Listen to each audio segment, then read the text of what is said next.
Welcome to the session, the first one for 2022, hopefully another 9 coming in the rest of the year. To those who are new to these sessions, this is how it works.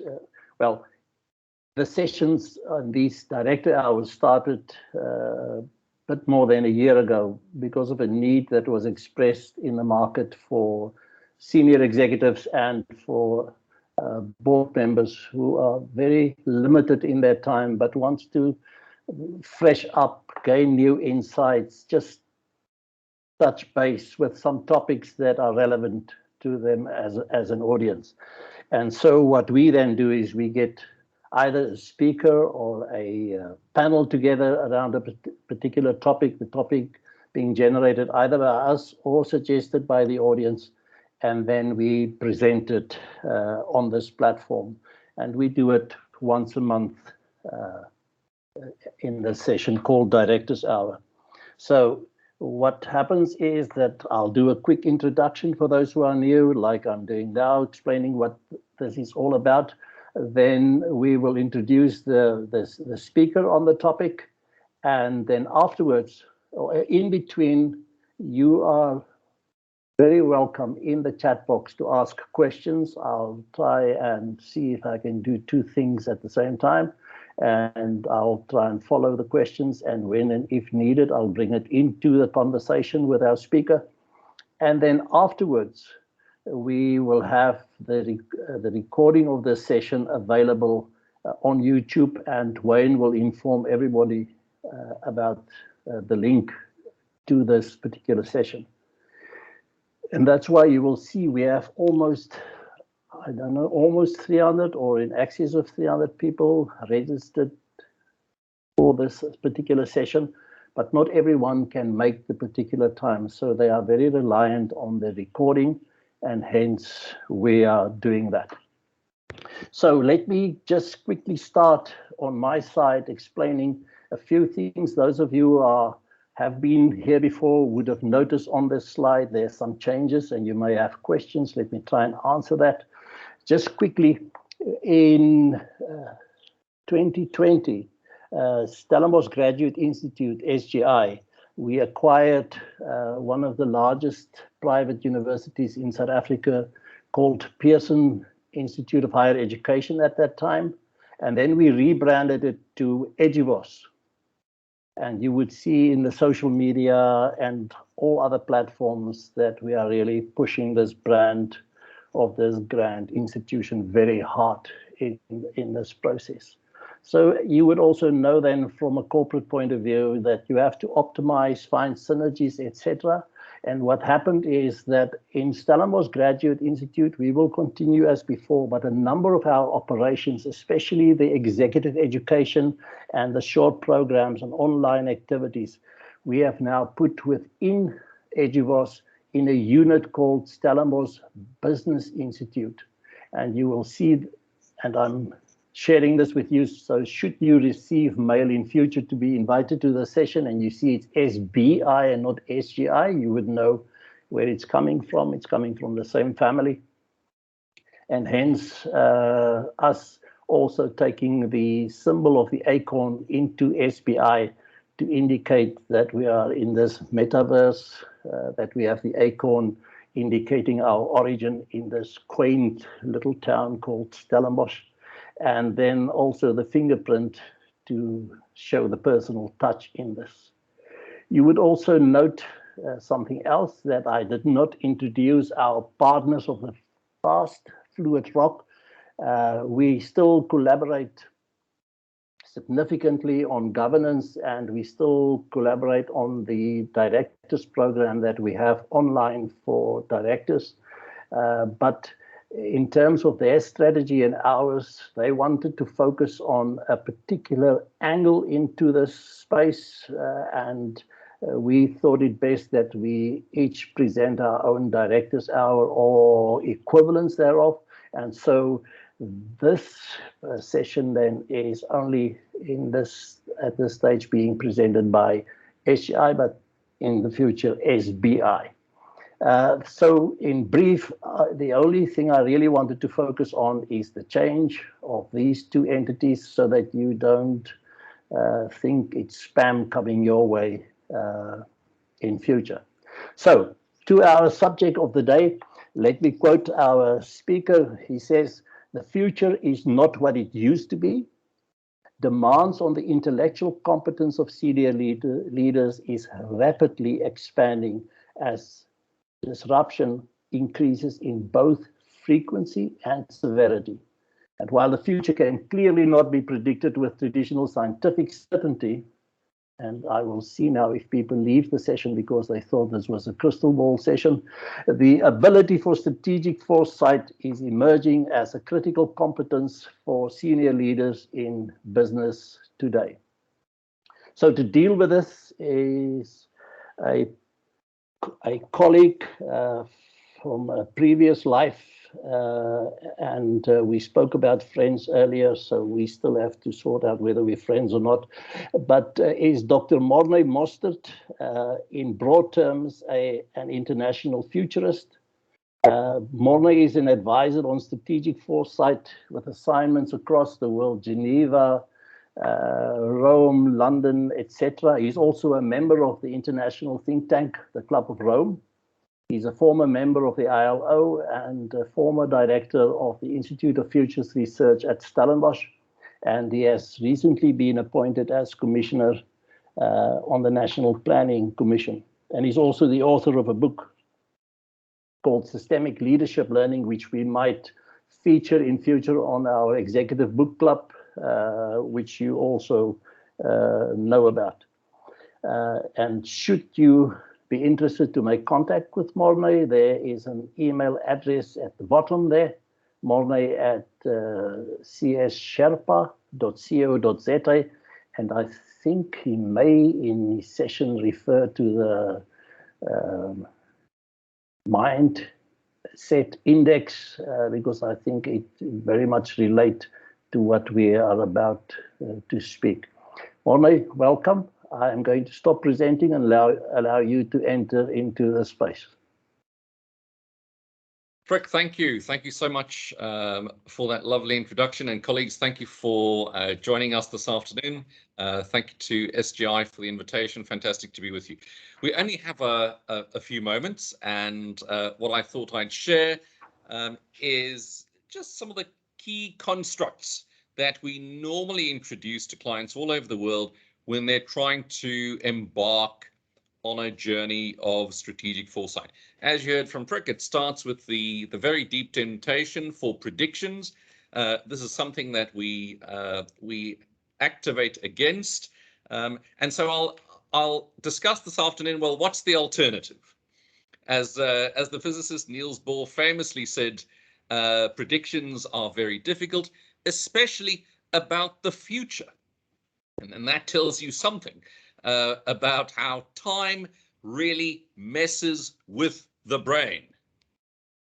The reason that's important as a construct is that senior people, directors, executives, have to make decisions. Where do those decisions come from? What's the foundation for those? Well, this afternoon we'll talk a little bit about why the quality of those decisions is challenged by our understanding of time and our playfulness with time. And it can trip up even the most skilled leader. Even Tony Blair himself once said, "I never make predictions, I never have, and I never will." So you can see that when we feel the past, the present, and the future all interwoven, as it often does, making a high quality decision, which of course I don't need to explain to this audience, has enormous implications, and all our stakeholders, not only our talent, our staff, our suppliers, our investors, but indeed the broader society and the planet. When we make those decisions, these three temporal frames of the past, present, and future are in a certain sense at war, if you like. And I'll talk a little bit about why that makes decision making just so difficult. So, as is the tradition, allow me to share a number of slides Of course, thinking, as you will know, does not occur in slides. Where it occurs exactly, that can be a bit of a mystery. But what I have found is that it disabuses people of the delusion that I am making it all up as I go along, which is only partially true. So perhaps we could start just very briefly with the notion of mental models. And you can see there as my icon for this idea, I've chosen Naomi Campbell, and that's because she's a model and she's a bit mental.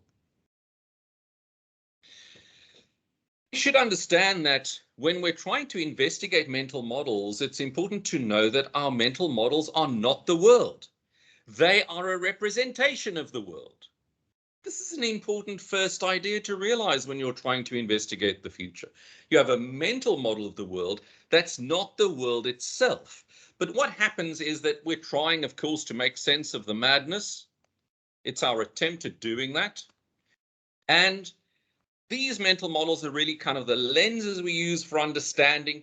And the key thing is if they're left unchallenged for too long, of course, they become the world. They become the world itself. Now, in the same way, you could argue that the lenses that we use to interrogate the future, eventually, those lenses become the future that we interrogate. In other words, how you look at the future matters. And understanding that you have a lens on that future, a mindset on that future, paradigms, to quote almost a cliche for futurist, makes an enormous difference. There are various ways, of course, in which you can think about this, but let me admit this afternoon we have a particular focus here this afternoon, and that is on the intellectual domain. And the reason for that, despite all the work on leadership and coaching and emotional intelligence and trying to get in touch with yourself, is this hypothesis that you cannot feel your way out of a problem. You can, in our estimation, only think your way out of a problem. And so discernment of the future becomes increasingly important as the future yields, as I argue there, to the quality of your cognitive processing. We have for many years understood the idea that our status in the natural world is determined, therefore, by the quality of our thinking. You could have a behavioral approach. You could say, come on, do something else. That will change the future. That's true, but it's a high-risk strategy if it's behavior not carefully thought through. You could have an affective approach, very popular in the last 25 years in the leadership world.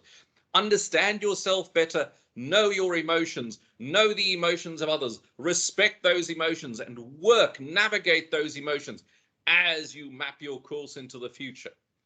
Very useful. But a sensitive person with a bad idea is a dangerous thing. So, I follow here the logic of Churchill, who argued that the empires of the future are the empires of the mind. An appreciation of the mind, therefore, matters when we're considering the future. Now, I'm sure all of you have either presented the idea or attended a presentation on the idea that what we need, good people of Africa, is new thinking. I'm sure you've attended that session. I have attended it hundreds of times with hundreds of clients. New thinking, that's what we need. Well, of course, back you go on Monday, back into the spreadsheet, back into the meeting, and very little new thinking after all. Here are just 3 ways in which you can conceive of having new thinking, which, by the way, you can only ever have for the future. Ever been invited to a session called Future Planning? As if there is somehow also a different kind of planning? There is only one kind of planning, and that's future planning. In the same way, you can only have new thinking in one temporal frame, and that's the future. So 3 very basic starting 101 level differences on how new thinking can be introduced. You can change the content of your thinking, right? The content of your thinking, typified by those 5 most frightening words for most men.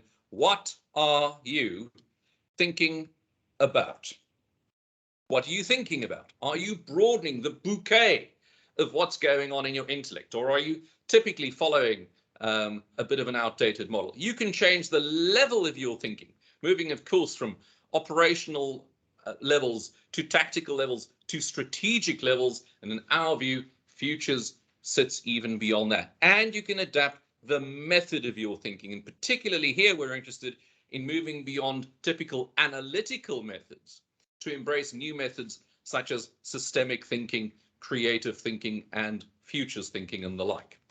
So 3 ways in which I suppose you can change that thinking. The reality is most of my work around the world centers on these 6 modalities of thinking, you could say: futures thinking, systems thinking, strategic thinking, analytical thinking, creative thinking, and design thinking, which now everybody seems to be doing.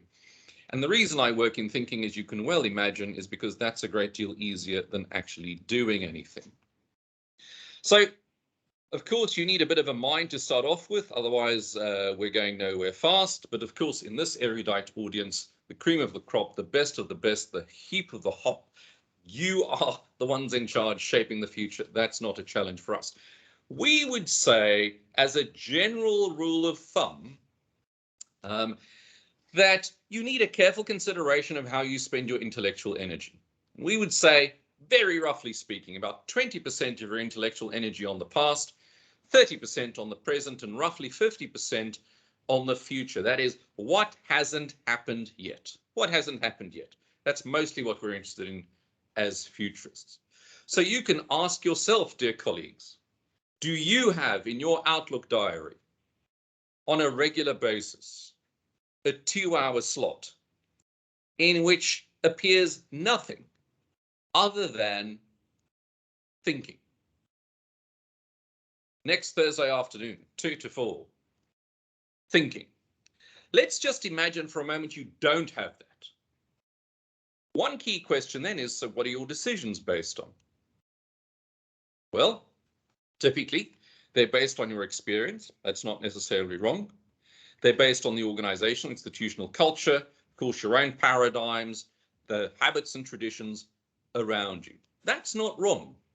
Let's just not pretend it's innovative and creative. So if we're serious about creativity and innovation, thinking time is no longer optional. And a careful consideration of how you invest that thinking time is one of the things I'm inviting you to reflect on this afternoon. The study of the future is a kind of meta science, if you like. I think it might be a legal requirement for academics, even those who have left the academic world, to use the word meta at least once in every presentation. It is a kind of meta science, a kind of magic, to quote Freddie Mercury. Of course, we can't know the future in the traditional scientific way, but what we can do is to learn about more than one future, multiple futures, by learning about methods of interrogating those futures. We can learn about more than one future. Perhaps if you remember nothing from this afternoon, that's a useful thing to remember. But more than one future is always, without exception, possible. And that is at the same time daunting, because it represents uncertainty and complexity. But it is simultaneously empowering and inviting, for reasons I'll explain in a moment. Quickly on the philosophy. I've made the point already that more than one future is already possible. It's already possible for your business, your family, your religion, your country, your planet. And the seeds of those possible futures already exist today. So paying attention is useful. And that's very often different from looking inside the spreadsheet for those seeds. The philosophy includes the idea that we do that within a spectrum of possibility, which is, of course, we recognize, complex and multifactorial. So no 3 easy steps here. Follow these 2 steps and you too can be a futurist is a book that will not be published by me.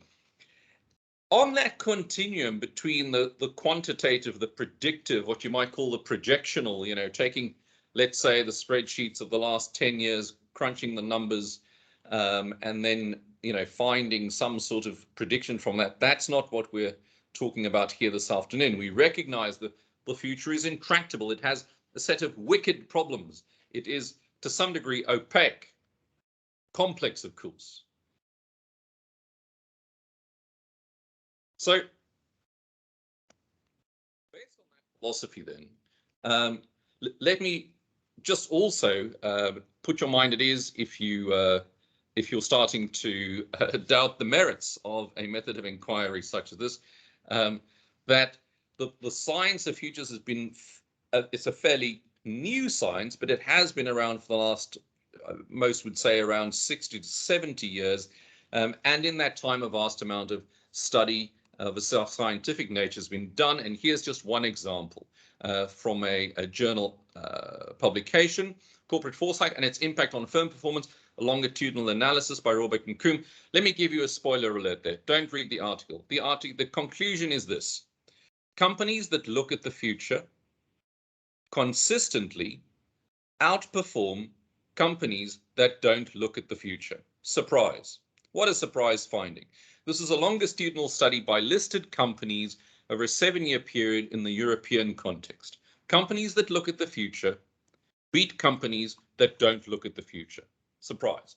So we can invite you, of course, this afternoon to think about the extent to which your decision-making process is future informed.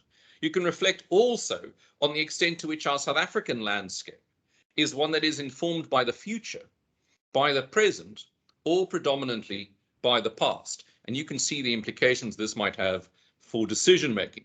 One of those implications is that you'll be confronted with questions that seem to remain unanswered, even after multiple decades of pretense and attempt. If you are a strategist, a traditional classical strategist, which, and I know, of course, this audience has developed that skill perhaps years ago. Here's one way of thinking about the distinction between classical strategy and strategic foresight. And I say this not glibly, only recognizing that only so much information can fit onto a slide, but something we find again and again and again as we work with new clients. And that is the notion of moving from classical strategy, the kind of as is to be state, towards a strategic foresight informed approach which recognizes multiple futures. Basically, if you're just doing a this is where we are, this is where we'd like to be kind of exercise, you're pretending only one future is possible.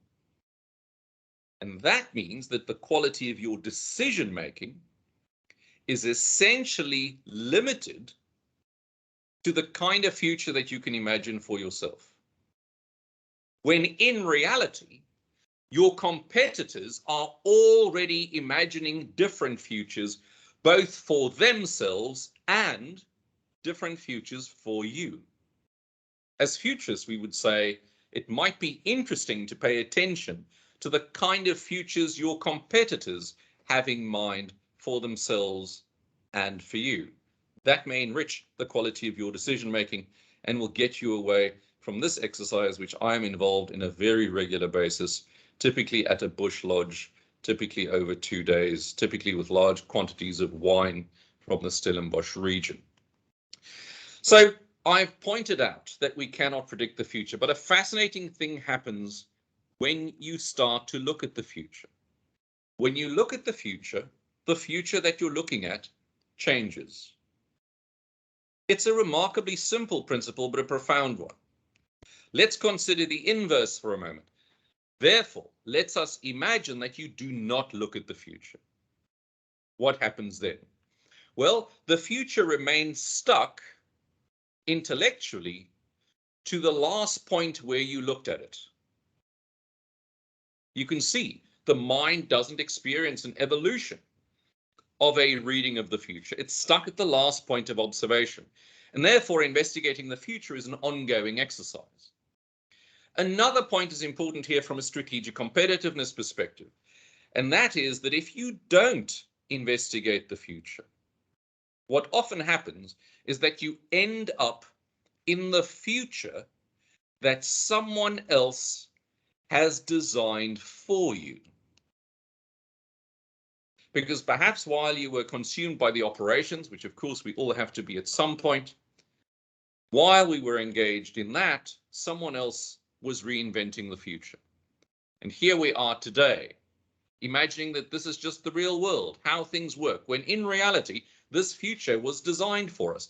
Think about, if you'll allow a little bit of silliness for a moment, think about the height of your butt off the floor right this moment. Maybe not something that you consider regularly. Perhaps it's around 57 centimeters or so. Now, it is intriguing to me to consider that the person who designed your chair 3, 4, 5 years ago already knew 5 years ago the butt height you would be experiencing today. And yet when you sit in your chair, you believe this is just the way the world works. Whereas for the designer of the future, it was already an entirely anticipatable reality that you would be sitting at the height that you are today. In other words, if you don't look at the future, you end up in the future that a competitor may have designed for you. And by the time you get there, it just looks like the regular world. One of the dilemmas I've pointed out is this kind of contestation between the weight of the past, if you like. This is work by Iniatula. The weight of the past, so particularly accentuated in South Africa and many other developing economies as the dogs join in the background. The kind of push of the present that, particularly in South Africa, for example, if that's where many of you are from, that we're sort of saying, come on, Mr. Ramaphosa, can we get moving now? And then the pull of the future, these goals, plans, dreams, hopes, aspirations that we have of what's possible. So let's get into the practicality of this a little bit. I spoke about the importance of executive decision making, and the reality is that you can only, when you think about these three temporal frames of past, present, and future, of course, you can only ever make that decision in the present. That's rather unfortunate, but it is unfortunately also the only option. Even if you make it tomorrow, it will be the present. So, of course, a key question is, what do you base it on? Well, that's the default option. I base it on the past. What else could I possibly base it on? But for us as futurists, we're curious about, what are you making it for? Well, you can already see why this is so interesting. You're making the decision always in the present, with the noise of the day, the pressure of the operations, the demands of the customer, the expectations of the investor, the broader society breathing down your neck, and the politician with a perspective.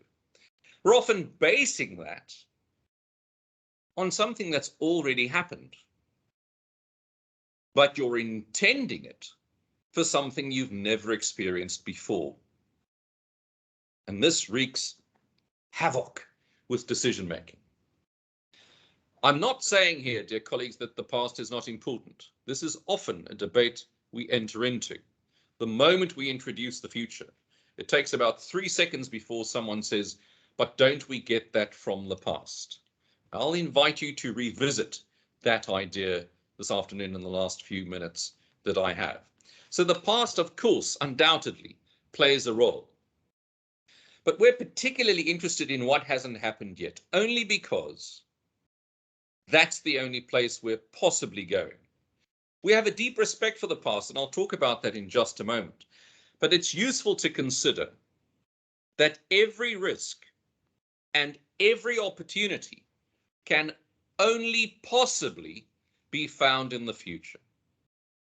For that reason, it's worth exploring what's possible, simply called possible futures.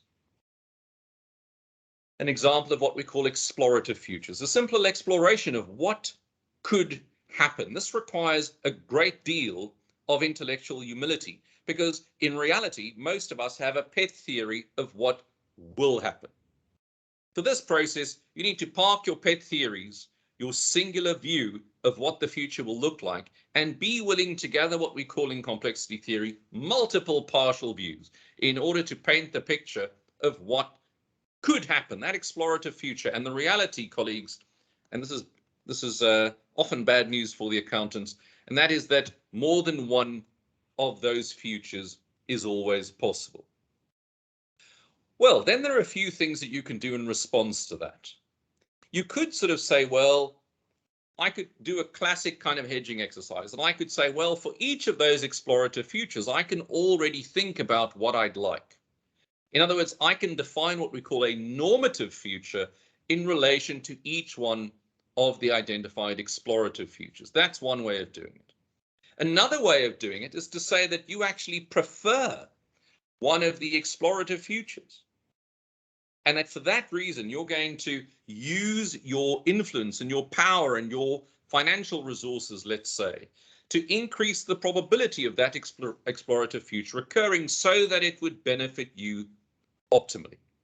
And a third way of doing it, if you're really charismatic and amazingly, remarkably wealthy and superbly intelligent, is to be so bold as to invent a future that has not even been considered. So the past is indeed important, and we study the past, particularly on something that we call OPACH, the origins. Where did this all come from? The patterns, what do we do again and again? The attitudes, those are the emotional reactions to our experiences. The traditions, our rituals, our ways of celebrating, for example. Our culture, not just ethnically, but organizationally, and particularly our habits. And one way of thinking about habits is that they are these dimensions of our behavior that we repeat without thinking, in the absence of thinking. Now, if you think about the idea that I spend most of my life thinking about thinking, and you accept my premise that a habit is something that we do without thinking, then one of the questions I'm particularly curious about is, what is a thinking habit? If a habit is something that we do in the absence of thinking, well, it's a tough definition, but it's something like this. It's an assumed intellectual process. It's a process by which you think that you are thinking. But in fact, when you think about it, there's very little thinking going on. It's really just a repetition. And most people have sort of 5 to 7 standard observations or questions, which they rotate throughout the institution over a 20-year period. And because the audience always changes and the English language has various synonyms, it's impossible to pin people down to those 7. But when you really look at the level of creativity, it's often rather limited, of course, with notable exceptions. There are various ways in which we can conceive of the future. I've mentioned possible futures. On the far outlier of that is preposterous futures, something that perhaps couldn't possibly happen. I like plausible futures. The test for plausible futures is, tell me the story of how this actually happens. I'm going to lose 10 kilograms this year. Tell me the story of how that actually happens, and you'll be amazed at how many plans fail that test. The story is simply not plausible. The projected future is what you might call our current future. Keep going like this. My father warned me very often as a teenager. Keep going like this. And what is the picture that you're looking at? Of course, futures operate at various levels of probability. They're not all equally probable. And then they operate at various levels of preferability. We don't want all futures at the same level. So it's useful to explore these various options and then to decide, well, what's preposterous? What's possible? And I don't mean in a sort of Oprah Winfrey way. I mean, within the bounds of reality way.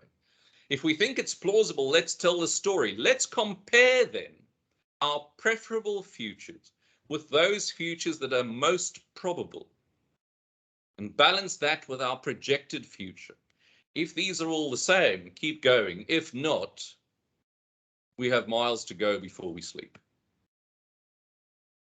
I'll end on this, Frick, which is a way perhaps to think about the extent to which in your organization or your division, your design of products, services to the customer, engagement process with the customer, your entire offering to the universe around you is informed by the future. Very briefly then, a few steps, a few levels, if you like, a hierarchy.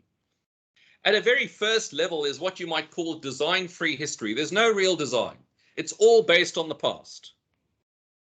If you're hypercritical, you might say if you're a liberation movement, and you've just taken over as a political party, let's say you're the Taliban, there might be very little design going on. It's really all about where you've come from and perpetuating a model that has a rather low level of probability of success, really based on memory, selective recall and hindsight. And next level up is what you might call design-free commentary. So what's going on here is we're still not designing anything, but at least we're commenting on what's going on around us. Have you seen this politician? Have you seen this investment? Have you seen this technology? It is at least a proof of consciousness, if nothing else. At a next level, there's what one might call design-free prediction. Still no design, but now I'm playing in the future. And what we often find is people think the future is going one way. One way. That is a pet theory because of all sorts of biases and paradigms. So in this level, I'm in the future, but I'm not designing anything yet. A rather disturbing notion is that you could be engaged in the design, but you're actually designing against the future. Think about dictatorships as an example. Or think about the inherently, profoundly corrupt. Those tacit, implicit methods and architectures of financial and communication information flows are deliberately designed against the future. They're inherently oppositional. A next level up is what you might call design despite the future. I'm engaged in design now, but I'm doing this almost despite what the future is suggesting to me already, perhaps because I lack the appetite to look at it and I trust myself for some reason. By the way, this is an important distinction between us good futurists and our classic colleagues in some other schools of thought on leadership development, and that is, the idea that you've perhaps heard the notion that you should look inside yourself, that something might be found there. Our suggestion would be that that is a particularly bad idea, to look inside yourself, perhaps unless you're the star in an alien movie. That is a terrible idea. Then design for the future. So now I'm recognizing the future and I'm organizing myself around that. The next level up is what you might call design with the future. In this approach, I'm walking hand in hand with the future. There's a continuous iteration of my appreciation for what the future might hold. And then I think, quite interestingly, the idea of design by the future. In this approach, I am allowing the future to design me. I accept where the planet, its people, the business community, the social architecture is evolving with some permutations. And I'm allowing that to inform how I engage with the world. And then finally, if you're particularly bold, rich, wealthy, and charismatic, you invent a future which most of humanity perhaps has not considered. Maybe the Elon Musk example works here. The design of a future based on empowered decision-making, an active and agile co-design with the future. Rick, in my final words is that David Bohm, the famous author on physics and systems and creativity, says the reason we don't see the future of our problems is that the means by which we try to solve those problems are in fact the source. I think strategic foresight will increasingly become a critical competence. In many countries, that is already the case. In Finland, as many of you know, I visited a few years ago, it is already the case for primary school students. And you can see what's going on in a society like that. Dear colleagues, I think I shall conclude there, Frick, and invite any observations, comments from the audience. Thank you. Morne, thank you so much. That's a heck of a lot of information to process. Let me first start off just with some questions that I see, two particularly that I find here in the chat box. The one says, I wonder if process improvement could ignite future thinking, innovation, or would it be the other way around? Yeah, I think, in complexity, we would always say it can always be both ways. But I think it is absolutely possible that that is the case. What I would suggest here is perhaps to reflect on tacit processes. So, of course, process innovation is a form of innovation, but I would argue that most processes in organizations are in fact not mapped. Most processes are tacit. So what might be interesting, for example, is to think, what is your process of decision making? What is your process of strategy? What is your process of foresight? Most organizations have very little of a response to those questions. And by innovating on those tacit processes and making them explicit, I think you increase the probability of innovation. The other one was, what is the most frequently used period for doing scenario planning by companies? Is it 5 years, 10 years, in your experience with South African companies? Yeah, it's a very interesting. I think if you look back towards the sort of 1980s, you had you had this kind of phenomenon of 20-year plans, 25-year plans. The Soviet Union has always had quite a sort of extended horizon, especially with their kind of centralized planning. I think the reality is that where we start clients off is what's beyond your current planning cycle. In other words, if you're if you're in infrastructure, if you're building a road, and this is an example of a current client, if you're building a road, let's look beyond when the contractor hands over the road to you. And I can tell you now, in the vast majority of budgets for roads in South Africa, there's no total life cycle cost calculation. I say that without any fear of contradiction because I'm working in it right now.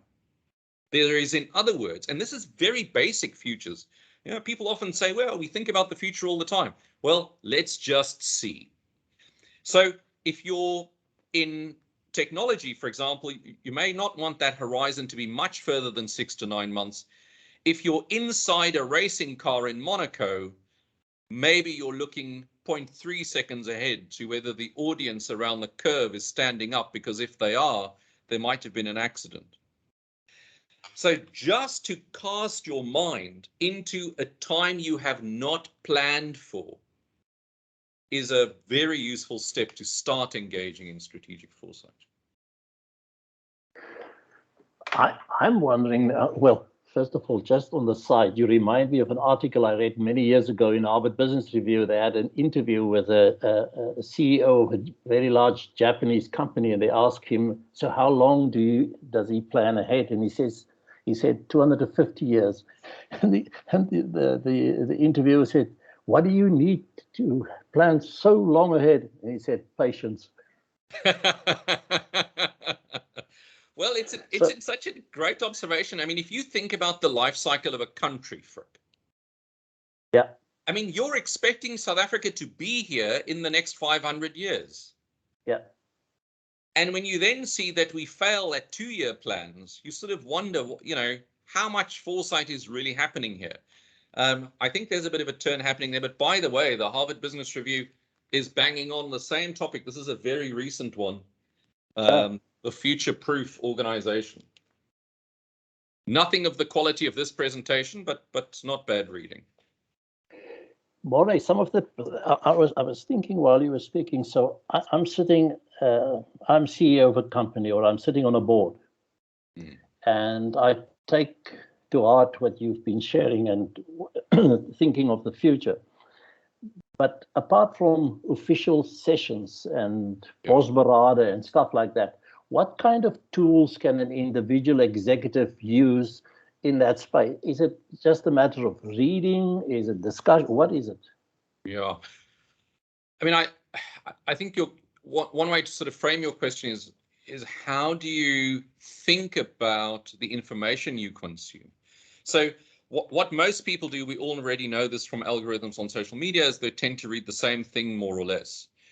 What we would encourage is how do you gather what you might call multiple partial views? So how do you read, for example, about art when you normally read about finance? Or how do you read about, HR if you're normally in marketing. I just worked with an international client recently, and I asked them, what's the connection between HR and marketing in your business? And they said, well, what do you mean, what's the connection? We're two separate entities. Well, I said, well, I'd imagine that both of you are interested in the future of humans. One, how to influence them internally in terms of future of work, and the other, how do you influence humans externally on the future of the consumer? And I don't know, it might be obvious to you, it was a revelation to them. And it's simply the idea that, what happens when I consume information in what you might call a transdisciplinary way, that I somehow transcend my own discipline in order to be stimulated, provoked. And this is based on very good theory, which is the evidence that it's not inside. You might call it the Cremora principle. Yeah. Yeah, some of the young people may not know the advert from the 1980s. I can tell the story if you want, but it's the Cremora principle. It's not inside, and you can see when you look at the trajectory of companies on the Fortune 500, the competitor comes from the outside. It doesn't come from the core. It comes from the edges. So you need to consume information from the edges. Yeah, there's a question I see coming up here. What is your view on lean management as a business model, i.e. analyzing the current state of an organization and plotting or planning the future or ideal state of the organization? Yeah, I think lean is extremely well developed. There's a lot of science behind it, and it is exceptionally useful for incremental innovation.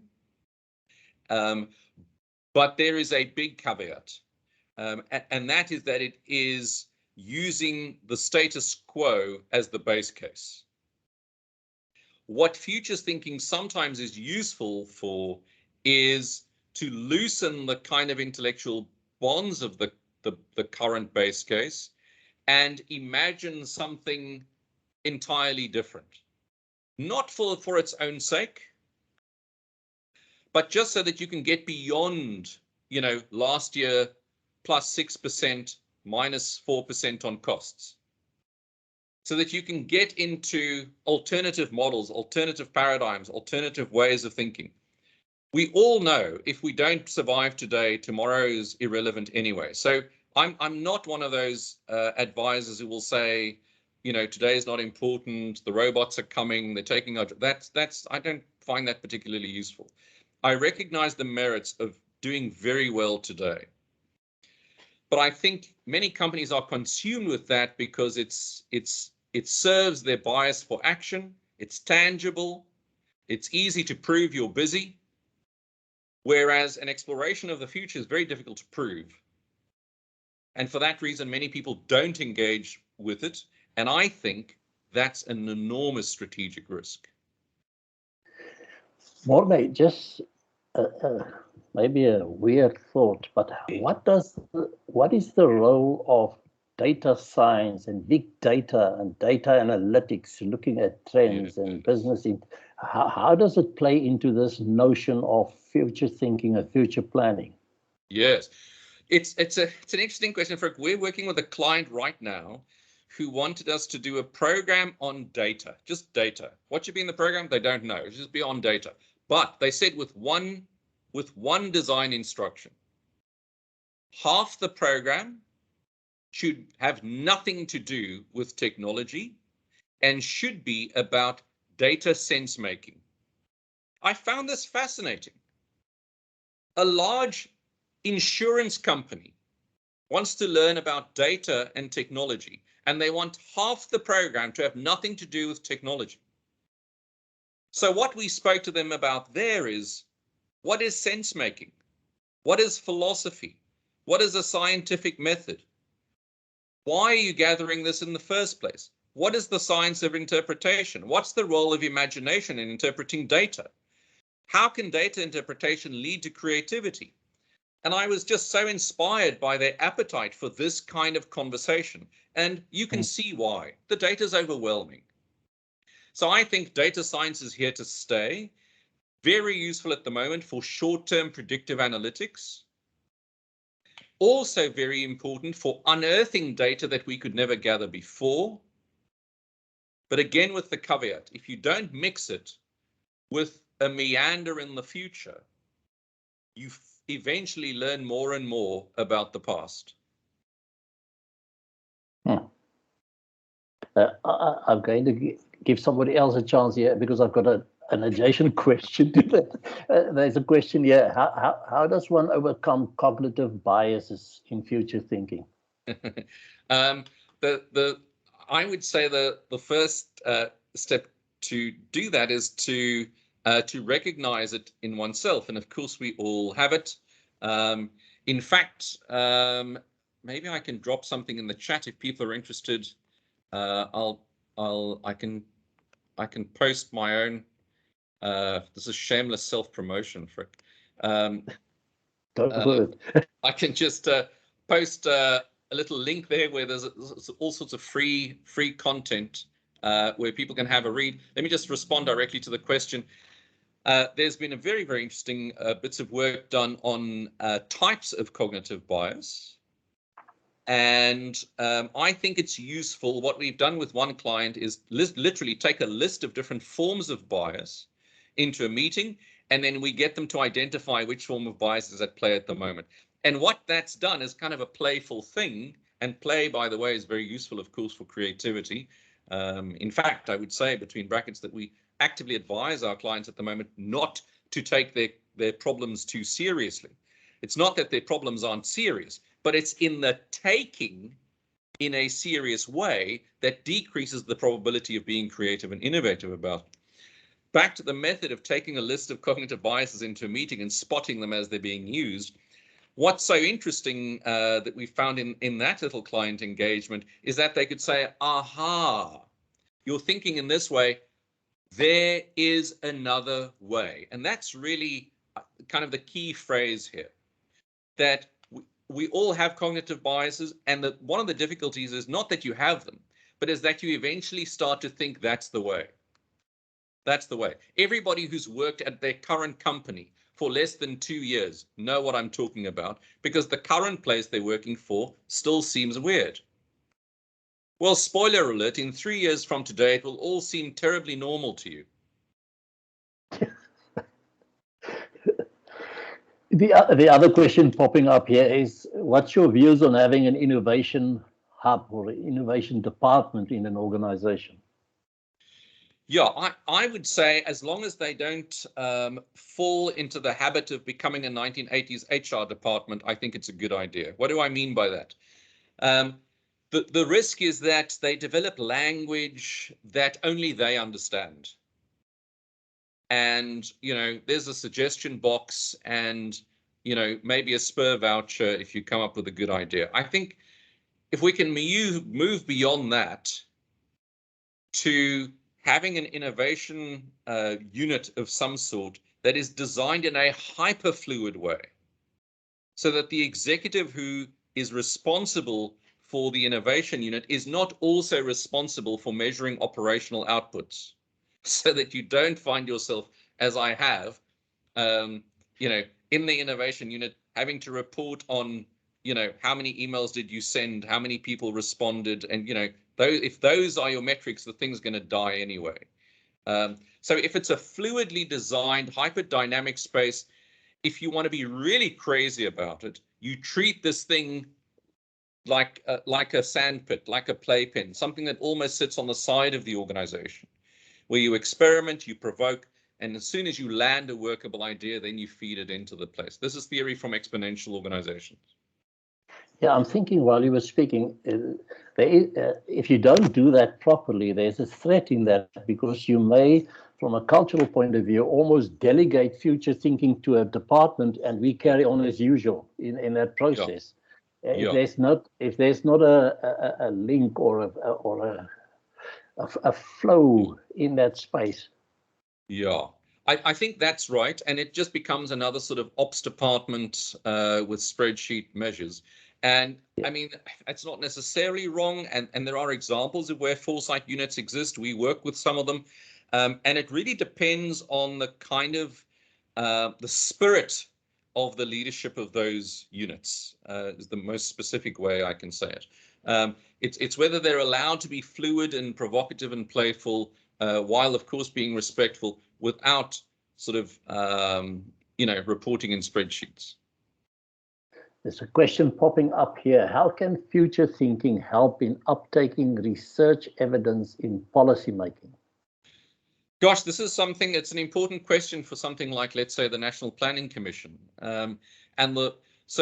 What's so interesting about this question is this push towards evidence-based policy, which is really a fantastically good step to make, because it gets you away, if nothing else, from ideology-based policy.